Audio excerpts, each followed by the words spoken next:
ઓગળના રાણકપુર ગામમાં ગંદકીનું સામ્રાજ્ય, સ્વચ્છતાના અભાવે લોકોમાં રોષ। ઓગળ તાલુકાના રાણકપુર ગામમાં સ્વચ્છતાનો અભાવ જોવા મળી રહ્યો છે। ગામની મુખ્ય ગ્રામ પંચાયતની આગળ જ ગંદકીના ઢગ જોવા મળી રહ્યા છે અને ધૂમ્રપાન કરેલી પિચકારીઓ પડી હોવાના આક્ષેપો સ્થાનિકોએ કર્યા છે। ગામની ઠેર ઠેર ગલીઓમાં કચરાના ઢગ ખડકાયા છે અને સ્વચ્છતાના અભાવે ચાંદીપુરા વાયરસ જેવા રોગચાળો ફાટી નીકળવાની ભય લોકોમાં સતાવી રહ્યો છે।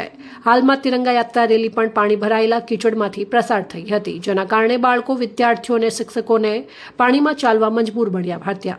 સ્થાનિકો દ્વારા આક્ષેપ કરવામાં આવ્યો છે કે ગટરની લાઇન તૂટી જવાના કારણે પીવાના પાણીની લાઇનમાં ગંદુ પાણી મિક્સ થઈ રહ્યું છે, જેના કારણે ગામ લોકો દૂષિત પાણી પીવા મજબૂર બન્યા છે।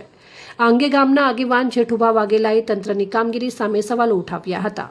ગામ લોકોએ આરોગ્ય કેન્દ્ર દ્વારા ગામની ગલીઓમાં તાત્કાલિક દવાનો છંટકાવ કરી રોગચાળો અટકાવવાની માંગ કરી છે। હાલ ગ્રામ પંચાયતની કામગીરી સામે ગામ લોકોમાં ભારે નારાજગી જોવા મળી રહી છે।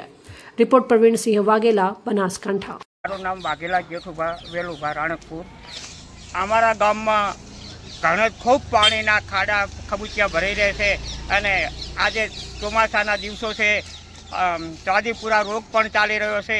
તો આ બાબતે યોગ્ય કરે અને જેનામાં આવતું હોય એમાં આરોગ્યમાં આવતું હોય તો આરોગ્ય, કોઈ પણ તંત્રમાં આવતું હોય, મામલતદારશ્રીમાં આવતું હોય, તાલુકા પંચાયતમાં આવતું હોય, ગમે તેને આવતું હોય તો અમારો આ એક વિનંતી છે આખા ગામ વતી કે આ ખાડા પૂરાય અને બાળકોને નિશાળે જવામાં રસ્તામાં પણ ખૂબ તકલીફ પડે છે। આટલા ગારામાં અડવું પડે છે। આ પણ વિડીયોમાં જોઈ લેશો કે કેટલા ખાડા છે।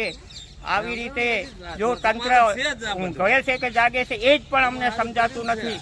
તો તમામ તંત્રને મારી વિનંતી છે કે આ ખાડા પૂરાય અને આ રોગથી બચાવે એવી મારી ખૂબ વિનંતી છે।